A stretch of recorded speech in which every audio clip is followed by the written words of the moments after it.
Era um dia como outro qualquer, mas de repente tudo mudou. O desespero, uma mãe em desespero, um filho com um grave problema, afogamento, sufocação. Marineide viveu um de seus piores momentos. Antes do ocorrido, vamos conhecer Davi. Hoje, com 3 anos, está há pouco tempo em casa com a família. Davi nasceu com problemas no intestino e foi diagnosticado com espectro autista. E dos 3 anos que hoje tem, 2 anos e meio permaneceu em um hospital. Agitado, não para um só minuto. Mas Davi passou por momentos difíceis e por pouco, e graças a anjos da guarda que vestem farda, o pior não aconteceu. Então, o Davi, ele tem intestino curto, né? Então ele se alimenta pela gastro. Eu coloquei ele para dormir, né? Ele tinha tomado o leitinho dele, coloquei ele para dormir. No que eu coloquei ele para dormir, eu fui levantar e eu já escutei ele roncando, tipo, e nisso já começou a sair um monte de coisa pela boca dele. E ali ele já estava roxinho já, com os dentinhos travados. O meu menino conseguiu abrir a boquinha dele, enrolar a linguinha dele. Nisso foi dando uma atrás da outra. E nisso ele foi também convulsionando, vomitando.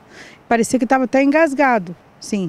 E ele já estava até desacordado, sabe? Assim, mole, e a gente não sabia mais o que fazer. Aí nisso eu peguei o carro, liguei para minha tia, e para ela entrar em contato com alguém, porque eu não conseguia entrar em contato com ninguém. E aí nisso, eu pegando a rodovia ali, deparei com a polícia. Aí os 2 policiais, o Cabo Lucas e o Machado, pegaram o Davi já estava Estava desfalecido praticamente. Estava assim.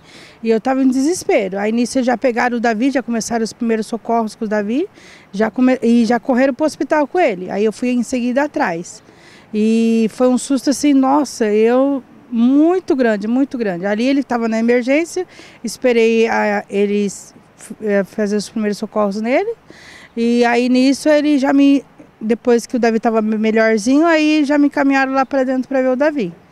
Mas os policiais foram assim, muito, muito assim, acho que foram anjos que naquela hora ali apareceu. Só tenho que agradecer a eles, porque eles salvaram a vida do Davi. Se não fosse eles ali, eu acho que eu não teria nem como chegar com vida com o Davi, porque o Davi já estava assim, desacordado já.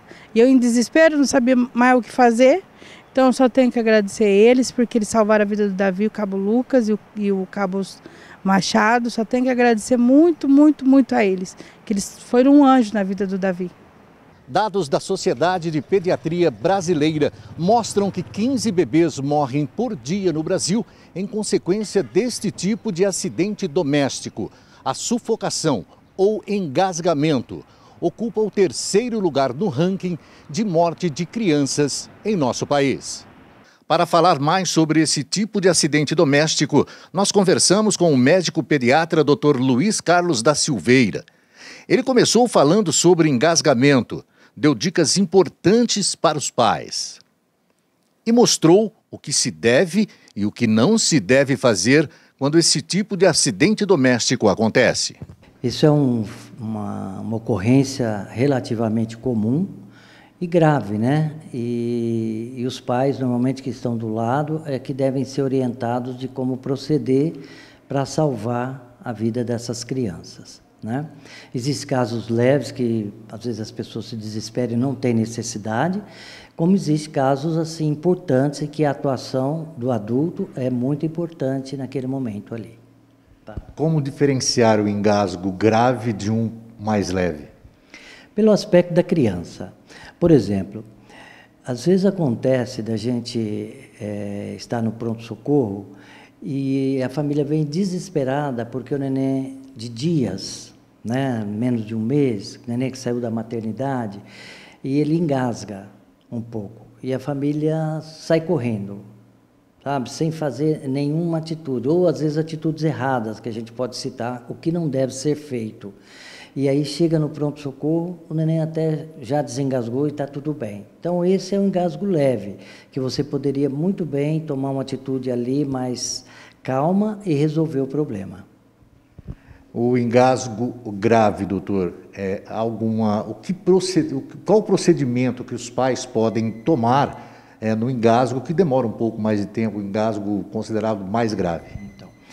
Então vamos começar assim, vamos por gradação. O engasgo leve. O neném, por exemplo, está mamando e ele se engasga com o próprio leite ou com a própria saliva dele e ele tem aquela atitude de ficar paradinho e a mãe desespera. Nesse momento, às vezes a família fala, joga para cima, assopra o rosto da criança, chupa as narinas, a boca da criança. São atitudes que não devem ser feitas. Nenhuma dessas atitudes está correta.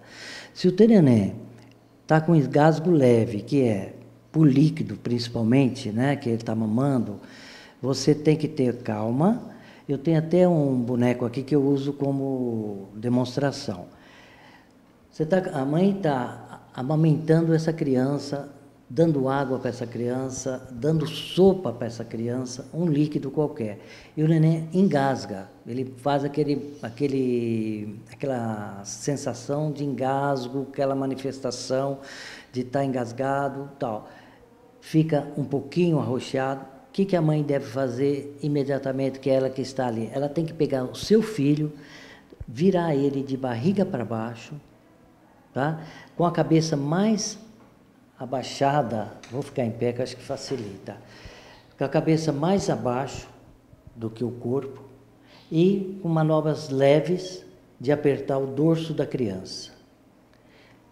Ela com uma fralda, ela vem e limpa aqui, rapidinho o neném desengasga, quando é líquido. Então, nos primeiros dias, quando o neném ainda está com a dieta líquida, isso aqui basta. Se você fizer isso, não há necessidade de sair correndo, não há necessidade de apavorar, de assoprar, de chupar o nariz, de bater nas costas. É só fazer essa manobra. Para nenéns novos, até 6 meses, que está em alimentação líquida. Tá? Bem, doutor, há crianças que se engasgam com mais facilidade? Sim. Por exemplo, as crianças que têm alguma doença degenerativa, alguma criança que sofreu um problema no parto, né? Então, aquela criança que teve o que a gente chama de uma anóxia, ela teve um sofrimento lá no parto. Então, essa criança pode apresentar um problema de deglutição. Então, essa criança tem que ser sempre mais cuidado. Ela tem que estar sempre sentadinha, bem elevada, a cabeça em relação ao corpo, e demorar para voltar ela para a posição de deitada, porque ela é mais arriscado, sim. A criança, a gente está falando do engasgo, né? Não sei, você chegou a comentar do engasgo mais grave. O engasgo mais grave seria o engasgo com sólidos, né? Aí já é a criança maior, principalmente maior de 1 ano, que ela está com um churrasco, comendo um pedacinho de linguiça, um pedacinho de carne, um pedaço de pão, ou a criança está comendo pipoca, né? Vários materiais sólidos, que aí o risco é maior, né? E aí já entra aquela manobra que é mais difícil para o familiar fazer, que é a chamada manobra de Heimlich, que tem que ajoelhar atrás da criança, colocar a mão à altura do estômago para pressionar para cima para desengasgar a criança. O que ela deve fazer imediatamente é acionar o SAMU, né? Que é difícil alguém leigo que consiga realizar isso corretamente. Os pais podem buscar algum tipo de orientação?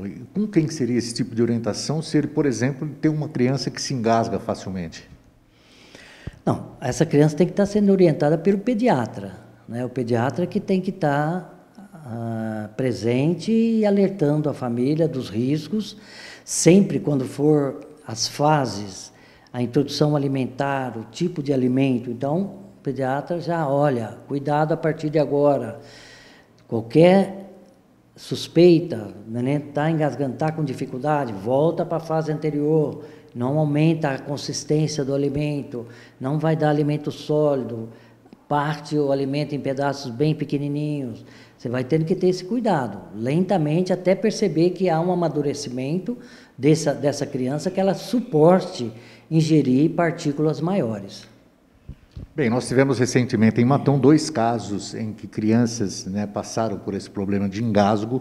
Uma criança de apenas 9 dias estava praticamente desfalecida e a manobra que o senhor acabou de citar, feita por um policial militar, acabou salvando a vida dessa criança.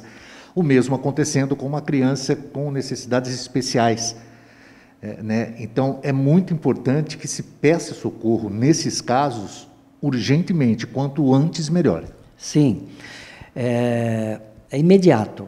Se você estiver sozinho, é lógico, mas tente imediatamente acionar o serviço mais próximo, você, o SAMU, o bombeiro, qualquer serviço que possa ajudar.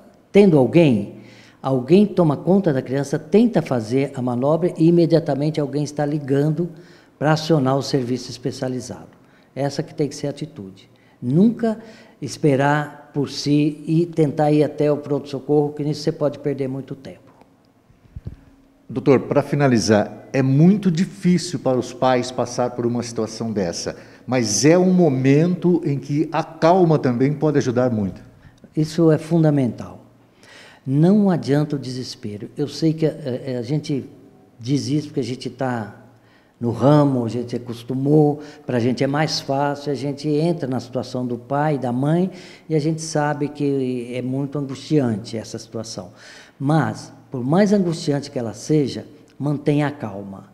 Primeiro, calma, eu vou conseguir salvar meu filho, eu vou virar ele, vou fazer a manobra correta, eu vou acionar o serviço, tudo com calma, porque o apavoramento, a pressa, só piora a situação.